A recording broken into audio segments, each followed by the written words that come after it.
Welcome to our newsline. We are watching ERi-TV English news broadcast live from our headquarters in Asmara. I'm Han Barkhat. Let's look at the top stories that are making headlines today.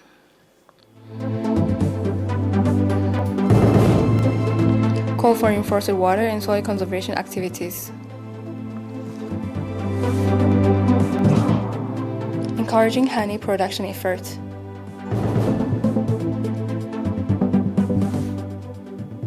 Wildfires burn over 8,000 square kilometers this year in U.S. state of California.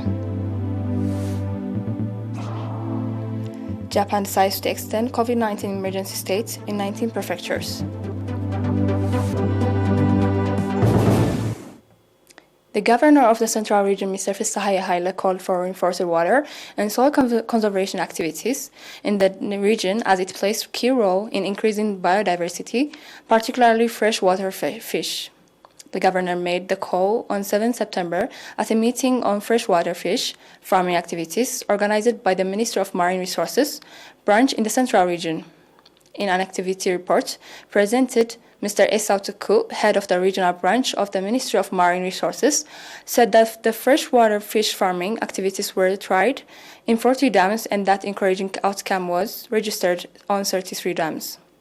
At the meeting, various reports were presented on freshwater fish farming activities, effects of silt and fish farming, water pollution, proper utilization of generators, and the cause of the death of freshwater fish, as well as on the proper application of pesticides.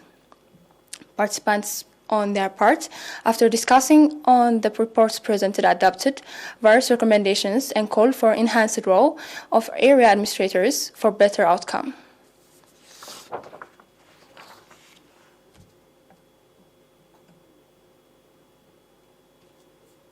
"180 bee farmers in the Central Region stated that they have registered encouraging results in honey production since being organized under a cooperative association. The farmers also said that they annually producing about 100,000 kilos of honey and selling to the public at a fair price via the cooperative association. The farmers further called on the public to buy safe honey and refrain from buying honey from which its source is unknown. The Central Region Bee Farmers Cooperative Association was established in 2021.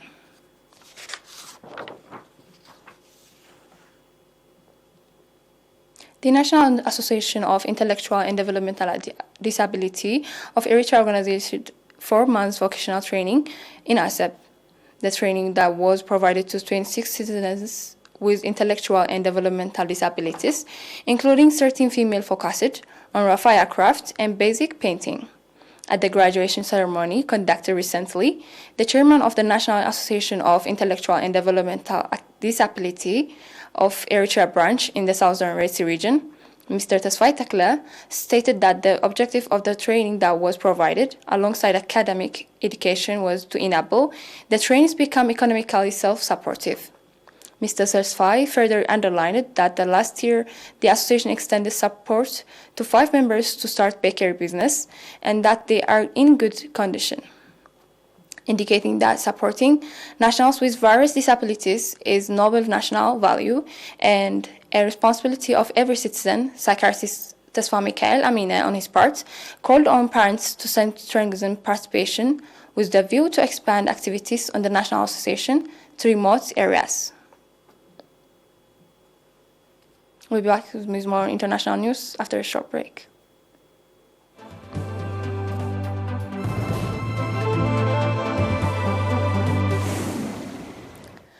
Wildfires have burned more than 8,000 square kilometers in the western U.S. state of California so far this year as multiple massive wildfires are continuing to grow, authorities said on Tuesday. A total of 3,193 structures in the state have been damaged or destroyed to date, according to CAL FIRE. Officials said that nearly 6,000 structures are still threatened by the blaze. More than 500 new firefighters joined the fight against the fire on Monday, adding to the total personnel of over 4,600 responders. According to the U.S. National Interagency Fire Center, incidents in California were very active on Monday, with such fires as Calder, Dixie, Monument, River Complex, and MC Cache gaining thousands of acres. More than 23,000 wildland firefighters and support personnel are assigned to incidents across the country.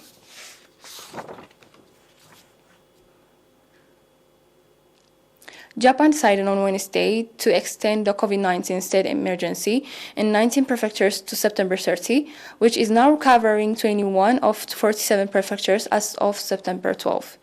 Prefectures of the Meiji and Okayama will be altered from the state of emergency to quasi-state of emergency. Under the state of emergency, restaurants and bars serving alcohol or offering karaoke services are asked to shut during the period while the government provides money for compliance. Those not serving liquor are requested to close at 8 p.m., as well as easing the alcohol ban is not allowed during the period. That was our news for tonight. We conclude with a recap of the headlines. Calling for reinforced water and soil conservation activities. Encouraging honey production efforts.